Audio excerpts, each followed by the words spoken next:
Welcome in to तैयारी दोस्तों। तो आज की इस वीडियो में हम देखेंगे यहाँ पर जो आपका बीपीएससी का लैंग्वेज वाला जो सेक्शन आता है, जहाँ से हिंदी और इंग्लिश के मिला के 30 क्वेश्चन आते हैं, जिसमें इंग्लिश 8 नंबर का और हिंदी आपका 22 नंबर का आता है। और ये क्लास 6 to 8 के लिए है। यहाँ पर जो आपका मिडिल या मध्य वाला टीचर वाला जो पेपर होता है उसमें की बात कर रहे हैं। अब देखो जो इंग्लिश वाला है उसका तो हम बता चुके हैं, वहाँ पर 8 क्वेश्चन हमने करवा दिया, प्लस कुछ कॉन्सेप्ट समझाए हैं, ठीक है, कि किस किस टॉपिक से आपके क्वेश्चंस पूछे जाते हैं। और वो टॉपिक फिक्स है, तो कोई दिक्कत नहीं कि अगली बार आएगा नहीं आएगा, तो ज़रूर आएगा। आप चाहो तो जाके वीडियो देख लेना, डिस्क्रिप्शन में लिंक होगा, वहाँ पर जाके देख सकते हो, या फिर आई बटन पे ऊपर लिंक आ रहा होगा, वहाँ से क्लिक करके देख सकते हो। चलो फिर अब अगर आपने देख लिया, चलो कंटिन्यू करते हैं, हम हिंदी की बात करते हैं यहाँ पर। अब देखो हिंदी के क्वेश्चन करने से पहले यहाँ पर देखो हम समझेंगे कुछ उपभाषाएं जो हिंदी की हैं। डायरेक्ट आपका हिंदी से आ जाता है क्वेश्चन। फॉर एविडेंस हम आपको क्वेश्चन दिखा देते हैं। सबसे पहला क्वेश्चन देखो, जैसे लिखा है, कौन सी बोली मध्य पहाड़ी हिंदी उपभाषा के अंतर्गत आती है। ठीक है, अब मतलब ये कह रहा है कि मध्य पहाड़ी जो हिंदी भाषा होती है उसके अंतर्गत कौन सी बोली आती है। अब यहाँ पर जो हमने आपके लिए हलवा बनाया है बस इसीलिए बनाया है ताकि आपको यहाँ पर समझ में आ जाए। अब देखो इस चीज़ को अच्छे से समझ लेना, चाहे रट लेना। पहाड़ी जो भाषा होती है वो मध्य और पश्चिमी को माना गया है, पूर्वी को उतना महत्व नहीं दिया गया है। तो इसको भले हम बोल दें, मगर अगर आ जाए कभी ऑप्शन में कि कौन सी भाषा है इसमें से जो पहाड़ी भाषा नहीं है, मध्य या पश्चिमी, तो आपका वहाँ पर आंसर होगा कि पूर्वी नहीं है, मध्य और पश्चिमी ये आपकी पहाड़ी भाषा है। क्योंकि ये पार्ट इधर नेपाल इधर चला जाता है, तो नेपाली कौन सी आप कह सकते हो, पूर्वी पहाड़ी भाषा होगी, खसकुरा या परमबतिया। ठीक है, ये कहाँ पर है आपकी, ये पूर्वी है। लेकिन हमें यहाँ जो अच्छे से समझना है वो समझना है मध्य पहाड़ी भाषा कौन सी होती है, पश्चिमी। ठीक है, अब क्वेश्चन में आपके पूछा है कि मध्य पहाड़ी भाषा कौन सी है, तो ऑप्शन में देखिए लिख के आ रहा होगा, गढ़वाली मतलब ये गढ़वाल की भाषा है, कुमाऊनी मतलब ये कुमाऊं की भाषा है। ये दोनों जगह के नाम, उनके नाम पर ये भाषा का नाम पड़ा है। तो जो गढ़वाली आपका ऑप्शन है वो वाला ऑप्शन सही हो जाएगा। ठीक है, तो आपका ऑप्शन नंबर ये सी हो गया। अब देखिए इसी तरीके से कन्नौज किस उपभाषा की बोली है, पूर्वी हिंदी या पश्चिमी हिंदी। मतलब अब हिंदी का भी यहाँ पर हम और भी उपभाषाएं लाएंगे जो राज्य के हिसाब से बोली जाती हैं। ठीक है, तो चलो फटाफट हम उसको भी यहाँ पर ले आते हैं आपके लिए। डायरेक्ट आपको कंटेंट मिलेगा यहाँ पर, कोई दिक्कत नहीं। पसंद आएगा तो लाइक वगैरह करना, मन होगा सब्सक्राइब वगैरह कर देना। चलो अब यहाँ पर देखो हम कुछ हिंदी की भाषाएं यहाँ पर हम समझ लेते हैं फटाफट। जैसे ही लिखा हम आपको यहाँ पर लिख के बता देंगे, आप चाहो तो स्क्रीनशॉट ले लेना या फिर आप समझ लेना। इस चीज़ को जितना हो सके उतना अच्छे से रट लोगे तभी आपके काम आएगी ये। ठीक है, अब या तो कोई ट्रिक बना लेना है, कुछ भी, तुम बस इतना याद रखना, जैसे मध्य और जो पूर्वी भाषा है, भले इसको गिना नहीं जाता है लेकिन इसकी भाषा को याद रखना कि कुमाऊं गढ़वाली मध्य, नेपाली खसकुरा परमबतिया ये पूर्वी है। बाकी कोई भी अगर पहाड़ी भाषा बची होगी, ठीक है, वो आपकी पश्चिमी में आती है। अब इतना याद रखने से अच्छा है ये 5 लैंग्वेज याद कर लोगे तो अपने आप ऑप्शन से तुम एलिमिनेट कर सकते हो। एक बार बस इनको सरसरी निगाहों से इसी पढ़ लेना। चलो अब यहाँ पर देखो हम और हिंदी की भाषाओं की बात करते हैं। ठीक है, अब देखो यहाँ पर आप समझ लो, इस चीज़ को अच्छे से याद कर लेना। इसी के बेस पे 4 से 5 क्वेश्चन आपके पूछे जाएंगे। ठीक है, टोटल आपको जो 30 में से है ना दोस्तों, वो 9 क्वेश्चन आपको अटेम्प्ट करने हैं। मतलब 30% कितना हुआ, 9 नंबर आपको लाना ही लाना है। ठीक है, 10, 12, 13, 14, 15 कितना भी लाओगे उससे मतलब नहीं। क्वालिफाइंग 9 नंबर है, उसके ऊपर जो भी आएगा वो आपका काउंट नहीं होगा, बस आप क्वालिफाइंग मान लिए जाओगे। फिर आपका पार्ट 2 पार्ट 3 वो चेक होगा। ठीक है, 6 to 8 का जो कॉन्सेप्ट है यहाँ पर। अब देखो यहाँ पर हम कुछ पश्चिमी हिंदी होती है, कुछ पूर्वी, कुछ बिहारी और कुछ राजस्थानी हिंदी होती है। अब यहाँ पर हम समझेंगे क्वेश्चन को देखते हुए, यहाँ पर जो 10th वाला क्वेश्चन है वो क्या कह रहा है कि जो कन्नौजी भाषा है ये किस उपभाषा की बोली है। अब ऑप्शन में देखो तुम्हें पूर्वी हिंदी, पश्चिमी, बिहारी या उपयुक्त में से कोई नहीं, या नन ऑफ द जो भी यहाँ पर है। अब देखो यहाँ पर अगर तुम सही से देख रहे हो तो पश्चिमी हिंदी में कौन सी भाषा तुम्हारी आ रही, कन्नौजी, जो यहाँ पर पूछ रहा है हमसे। ठीक है, अब इस चीज़ से अब सेम क्वेश्चन तो आ नहीं जाएगा, हो सकता है आपसे खड़ी बोली पूछ ले, हरियाणवी पूछ ले, ब्रिज भाषा कहाँ की कौन सी पार्ट में आ रही है, बुंदेली। ठीक है, तो हमें इस चीज़ को अच्छे से याद रखना है, खड़ी बोली, हरियाणवी और ब्रिज भाषा और कन्नौजी और बुंदेली। ठीक है, ये हमारी पश्चिमी हिंदी में आती है। पूर्वी हिंदी में आपकी अवधी आती है, बघेली और छत्तीसगढ़ी आती है। अब पूर्वी मतलब जो भी आपका ईस्टर्न साइड होगा, छत्तीसगढ़ वगैरह, ऐसे याद रख लेना। पश्चिमी साइड जो भी आपका हरियाणा किधर है, ठीक है, कन्नौज किधर है, इस तरीके से। अब यहाँ पर हम देखेंगे अगर बिहारी, तो बिहार में कौन सी बहुत फेमस है, भोजपुरी भाषा। ठीक है, कायदे से आप अच्छे गाना सुनते हैं, हर शादी में बजते हैं, चाहे जिसकी शादी हो। ठीक है, मज़े करते लोग इस गाने पे। और मगही आपका और मैथिली। ठीक है, भोजपुरी, मगही और मैथिली ये आपकी कहाँ की है, बिहार की भाषा है। अब राजस्थानी देखो, मेवाती, मालवी, जयपुरी और मारवाड़ी। अब देखो जयपुरी से तो सब समझ जाओगे कि हाँ ये राजस्थान की है, तो बहुत कम होगा कि ऐसे कोई क्वेश्चन दे आपसे। मारवाड़ी बहुत फेमस लैंग्वेज है, सबको पता है कि हाँ मारवाड़ी राजस्थानी लैंग्वेज है। मेवाती और मालवी, एक तो देखो जितनी भी लैंग्वेज इसमें माँ से ज़्यादा है, ठीक है, इसका मतलब नहीं जितनी भी लैंग्वेज माँ से उनको तुम राजस्थानी में कर दो, क्योंकि यहाँ पर मैथिली में गई है। तो मेवाती, मालवी और मारवाड़ी, ठीक है, ये दोनों तीनों भाषा का राजस्थान की पड़ जाएंगी और बाकी ये बिहार की। अब देखो क्वेश्चन में इसकी मदद से हम क्वेश्चन देखो कितने पूछे गए हो, कैसे करना है।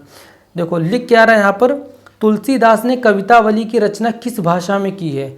अब एक चीज़ और याद रखना, कुछ जो फेमस भाषाएं हैं, ठीक है, जैसे अवधी हो गई, ब्रज भाषा हो गई, ठीक है, इधर आपकी मेवाती, मालवी, इनमें अगर किसी कवि ने कोई कविता लिखी है, ठीक है, उसको अच्छे से याद रखना नाम।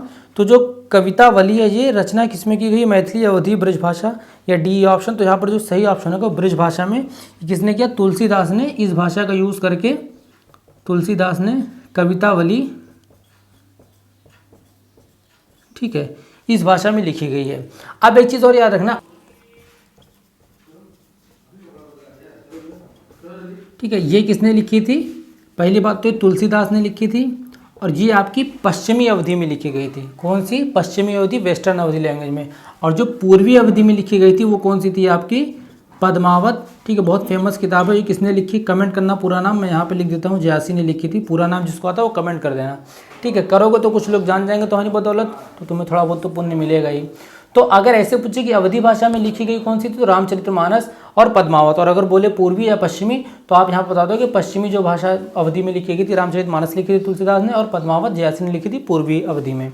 अब ये बघेली, छत्तीसगढ़ी, ये इन सब भाषाओं को यहाँ पर अच्छे से समझ लेंगे। अब देखो नेक्स्ट क्वेश्चन देखते हैं। यहाँ पर हम नेक्स्ट क्वेश्चन कह रहे हैं कि राजस्थानी, ठीक है, कितनी बोलियाँ आती हैं। अब देखो राजस्थानी जो भाषा है उसके अंतर्गत कितनी बोलियाँ आती है, क्वेश्चन आपसे ये पूछ रहा है। तो यहाँ पर अगर आप देखो तो 4 बोलियाँ आती हैं, डायरेक्ट ऐसे क्वेश्चन पूछ लिया, या अब थोड़ा बहुत अगर चेंज करना चाहेगा तो पूछ लेगा, आपको ऑप्शन दे देगा मेवाती, मगही, मैथिली, भोजपुरी, कौन सी जो राजस्थानी आती है, तो मेवाती यहाँ पर आपको चूज़ करना होगा। तो यहाँ पर जो राइट आंसर होगा ऑप्शन नंबर सी होगा, 4 आती हैं।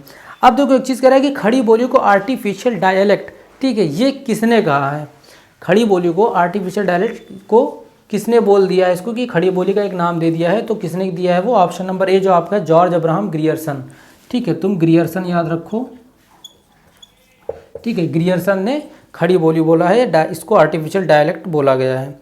अब देखो यहाँ पर कह रहा है कि पहाड़ी उपभाषा के अंतर्गत कौन सी बोली नहीं आती है। अभी मैंने बताया था इससे पहले वाले में कि पूर्वी, मध्य और पश्चिमी अगर देखा जाए तो उसमें जो पूर्वी पहाड़ी है, ठीक है, वो पहाड़ी भाषा के अंतर्गत नहीं आती, क्योंकि वो नेपाल की तरफ चली जाती है, नेपाली वहाँ पर ज़्यादा यूज़ होती है, इस वजह से वो यहाँ की पहाड़ी भाषा नहीं बोली जाएगी। तो यहाँ पर जो सही आंसर होगा वो क्या होगा, पूर्वी पहाड़ी भाषा नहीं आएगी उसके अंतर्गत।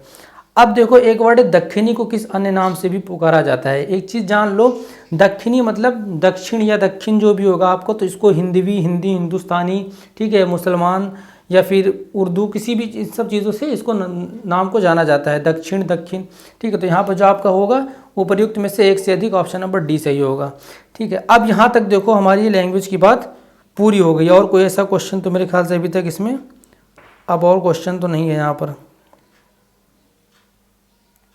एक और है भारत की प्राचीन भारतीय आर्य भाषा, ठीक है, ये क्वेश्चन देखो क्या कह रहा है, भारत की प्राचीन भारतीय आर्य भाषा।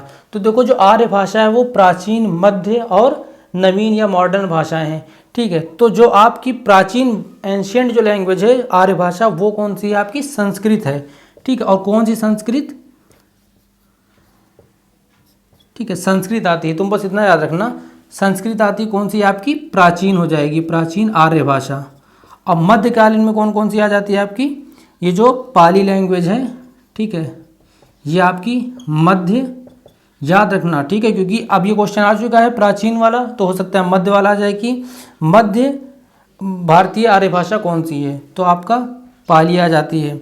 और जो मॉडर्न में आपका हिंदी वगैरह ये सब आ जाती है, गुजराती, जो भी आपकी स्टेट लैंग्वेज होती है, ये सब आपकी मॉडर्न आर्य भाषा में आ जाती है। अब यहाँ पर जो राइट आंसर होगा तो ऑप्शन नंबर ए होगा, संस्कृत वाला हो जाएगा। अब उसके बाद देखते हैं यहाँ पर कोई और ऐसा क्वेश्चन नहीं जो आपकी लैंग्वेज से आया हो। हाँ, तो अब यहाँ पर नॉर्मल जो है वो ग्रामर वाले क्वेश्चन है उनको भी सॉल्व कर लेंगे, ठीक है। तो ग्रामर वाले क्वेश्चन स्क्रीन पर आ रहे होंगे आपको, जिसको आता है वो कमेंट कर दो वीडियो पॉज करके, बाकी लोग फिर देखते रहो आगे। निम्नलिखित में से कौन सा शुद्ध शब्द है। अब यहाँ पर देखो तुम्हें कुछ वर्ड्स दे दिए गए, पूछा गया कि इसमें से शुद्ध कौन सा है। अब जिनको नहीं पता उसका आंसर बता देते हैं। 17 का जो आपका अंत्याक्षरी, ठीक है, अंत्याक्षरी जो आपका ए वाला है वो सही है, ठीक है। बहुत लोगों को सी लग रहा होगा अंताक्षरी, तो जैसा बोलोगे तुमको वैसा ही मिलेगा, तो फिर दिक्कत हो जाएगी। इसलिए हमेशा प्रोनाउंस सही करो और सही वर्ड बोलो,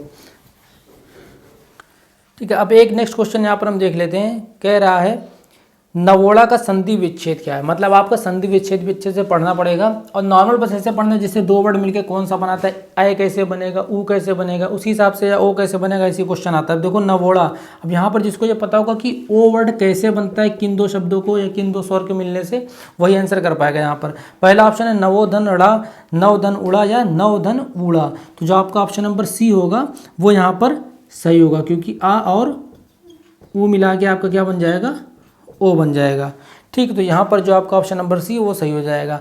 19 में देखो ऋजु का पर्यायवाची शब्द क्या है। तो ऋजु का पर्यायवाची शब्द क्या है, रचा या सरल या कुटिलता। तो यहाँ पर जो ऑप्शन नंबर बी होगा वो आपका सही होगा, सरल। अब इसके बाद देखते हैं जो ज्ञात इतिहास के पूर्व का हो, ठीक है, वाक्यांश के लिए एक शब्द, ठीक है। मतलब जो आपका पैलियोलिथिक, नियोलिथिक, मेसोलिथिक का पढ़ा है, बस वही क्वेश्चन है ये। तो यहाँ पर प्राग ऐतिहासिक या ऐतिहासिक या प्राच्य, तो यहाँ पर जो सही आंसर होगा वो प्राग ऐतिहासिक काल जो हम पढ़ते हैं वही होगा। तो यहाँ पर ए वाला ऑप्शन आपका सही हो जाएगा। अब देखते हैं 21 में पारितोषिक किस शब्द का पर्यायवाची है, इनाम या कबूतर या पत्थर। तो यहाँ पर जो ऑप्शन नंबर आपका ए सही हो जाएगा, इनाम को हम पारितोषिक बोलते हैं। अब प्राय की दृष्टि से कौन सा युग्म सही नहीं है, ठीक है। अब यहाँ पर देखो एक तरीके से एक पेयर बना है कि तरी, तरीड़ा, उपल, अशय, अनिल, तुषार। अब इनमें से कौन सा पेयर है जो सही नहीं है। तो यहाँ पर जो ऑप्शन नंबर सी होगा आपका वो सही माना जाएगा, यहाँ पर अनिल, तुषार, ठीक है, ये एक सही नहीं है। अब एक चीज़ देखो, इन सब टॉपिक से ना तुम अपना टॉपिक बना सकते हो कि हमें ये चीज़ पढ़नी है। तो फटाफट जितने भी यहाँ पर टॉपिक आ रहे हैं, संधि विच्छेद के बारे में आ गए वो पढ़ लो, ठीक है, शब्द युग्म आ गया वो भी तुम पढ़ लो जाके, थोड़ा बहुत पर्यायवाची देख लेना। अब तुम चाहो तो बीपीएससी का कोई भी पेपर हो, प्री का हो चाहे वो हायर सेकेंडरी का हो, वहाँ के भी पर्यायवाची वगैरह इन सब चीज़ों को जाकर वहाँ पर देख लोगे तो कभी कभी उसी से रिलेटेड क्वेश्चन या रिपीट कर देते हैं, ठीक है। तो स्टैंडर्ड पता चल जाएगा तुम्हें। अब देखो 23rd क्वेश्चन है, फटाफट करेंगे। पॉकेट मार शब्द में कौन सा समास है। अब तुम्हें यहाँ से समास का भी टॉपिक मिलेगा, मतलब संधि और समास, ठीक है। जो इंपॉर्टेंट टॉपिक है वो हम बता रहे हैं यहाँ पर। संधि हो गया, समास हो गया, ठीक है, शुद्ध अशुद्ध हो गया वर्ड। थोड़ा बहुत रीडिंग करना तो अच्छे से करना था कि तुमको दिक्कत ना हो। अब यहाँ पर जो सही आंसर होगा अविभाव है, तत्पुरुष है, द्वंद्व है। तो पॉकेट मार मतलब पॉकेट को मारने वाला। तो जहाँ पर भी का के कोई भी कारक का चिन्ह आ जाए वहाँ पर कौन सा होता है आपका तत्पुरुष समास होता है। तो ऑप्शन नंबर बी आपका सही हो जाएगा इसमें। बाकी द्वंद्व समास, द्विगु समास नहीं पता होगा तो एक बार समास की वीडियो देख लेना। वैसे द्वंद्व समास को हम बता दें आपको, द्विगु समास जब भी आपका नंबर से रिलेटेड होगा, कुछ संख्या वाला पहला वर्ड संख्या से रिलेटेड होगा या संख्या होगा, जैसे चौराहा, ठीक है, सब द्विगु समास आएगा। द्वंद्व समास जिसमें डैश लगता है, ठीक है, या दोनों वर्ड जो अपोजिट है, जैसे माता पिता, ठीक है, दिन रात, इस तरीके के वर्ड को क्या बोलेंगे, द्वंद्व समास बोलते हैं।